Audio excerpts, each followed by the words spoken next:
O canal Terceiro Olho foi criado no intuito de esclarecer, de ajudar as pessoas a entender um pouco o que está acontecendo no planeta, essa transição para a quinta dimensão. E leia-se que quinta dimensão não é um lugar, é um estado, né?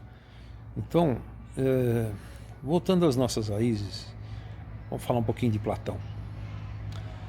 Em especial, o mito da caverna, que traz um ensino, uma sensibilidade que, imaginem, no ano 400 e alguma coisa, quando ele começou a sua formação, justamente galgado nos ensinamentos de Sócrates, porque Platão foi discípulo de Sócrates, né?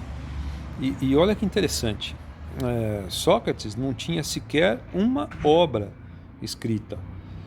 Ele era filho de uma parteira, a mãe vivia desse ofício, e o pai era um artesão, um marceneiro, enfim, pessoa muito simples. E ele era um, um exímio orador, né? Aliás, na raiz da palavra, né, orador, vem de oratil, nas raízes de oração, né? Então ele tinha uma oratória fabulosa, e essa profissão se chamava sofista na época.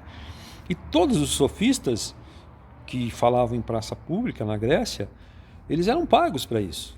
Então, principalmente os políticos, era uma forma, como se fosse uma internet de hoje, era uma forma de pagá-los para que eles divulgassem aquilo que os políticos interessassem. Ao contrário, Sócrates não ganhava um centavo sequer por isso. Por quê? Porque ele falava da essência, ele falava na alma, ele falava o que a alma, o que o espírito mandava. E ele tinha muitos seguidores por isso e muitos contrários a isso. Porque imaginem, os sofistas da época ganhavam, ele não. Então ele tinha muitos inimigos. Porém, a sabedoria desse homem talvez seja um dos homens mais sábios da face da Terra. O Platão, que era de família abastada, os sonhos dos pais era que ele fosse um advogado. Para quê?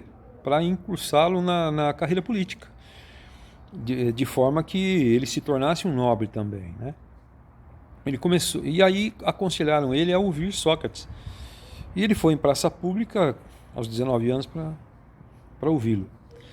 Eu acho que os pais se arrependeram, porque nunca mais ele deixou de ouvir Sócrates e seguiu a carreira de Sócrates. Então, se quisermos saber alguma coisa hoje sobre Sócrates, temos que ler Platão, porque Sócrates não tem uma obra sequer escrita. Sabemos dele através de tudo o que Platão falou, que foi baseado 99% em cima do que Sócrates lhe falou.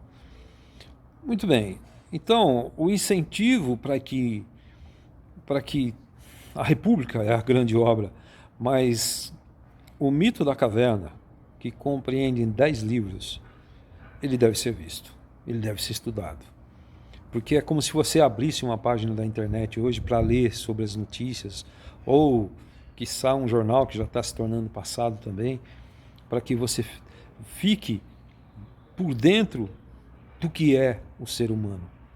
Então o mito da caverna, ele vai trazer desde os princípios toda a analogia de um ser humano.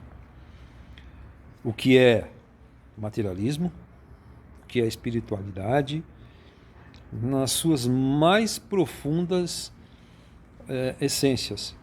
Então, vamos falar em outros vídeos aí para frente a respeito disso, na essência dele e no simbolismo, por exemplo, das sombras, o simbolismo da fogueira, etc. Tudo o que trata o mito da caverna, que é simplesmente fantástico.